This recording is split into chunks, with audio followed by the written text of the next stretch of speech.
இன்றைய வேளாண் ஆலோசனை நேரத்தில் சென்னை, காஞ்சிபுரம், திருவள்ளூர், வேலூர், கடலூர், விழுப்புரம், திருவண்ணாமலை ஆகிய மாவட்ட விவசாயிகளுக்கான வேளாண் ஆலோசனை.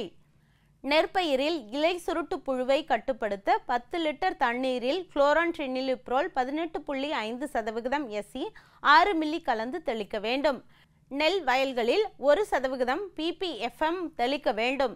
மேலும் நைட்ரஜனை நிலைப்படுத்துவதற்கு அசோலா இட வேண்டும்.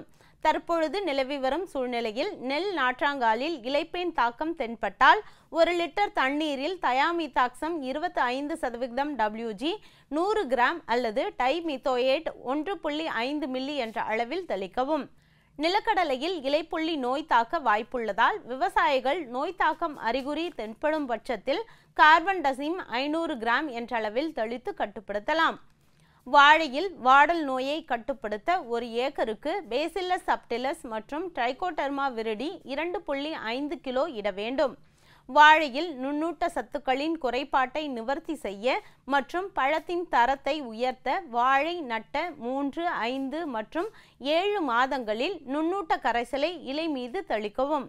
கோடை காலங்களில் 1.8 மீட்டர் ஆரம் கொண்ட வட்ட பாத்திகளில் குவி வட்டப்பகுதி மேல் நோக்கியவாறு 100 தென்னை மட்டைகளை அல்லது 15 காய்ந்த தென்னை ஓலைகளை அல்லது 10 சென்டிமீட்டர் உயரத்திற்கு தென்னை நார்க்கழிவு பரப்பி மண்ணின் நீர்வளத்தை பாதுகாக்கலாம்.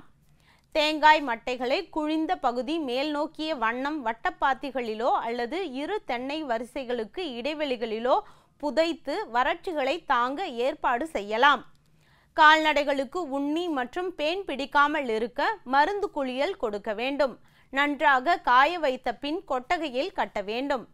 கால்நடைகளுக்கு தேவையான பசுந்தீவனத்தை வருகின்ற கோடை காலத்தில் பயன்படுத்த ஊறுகாய் புல்லாக மாற்றி சேமித்து வைக்க வேண்டும்.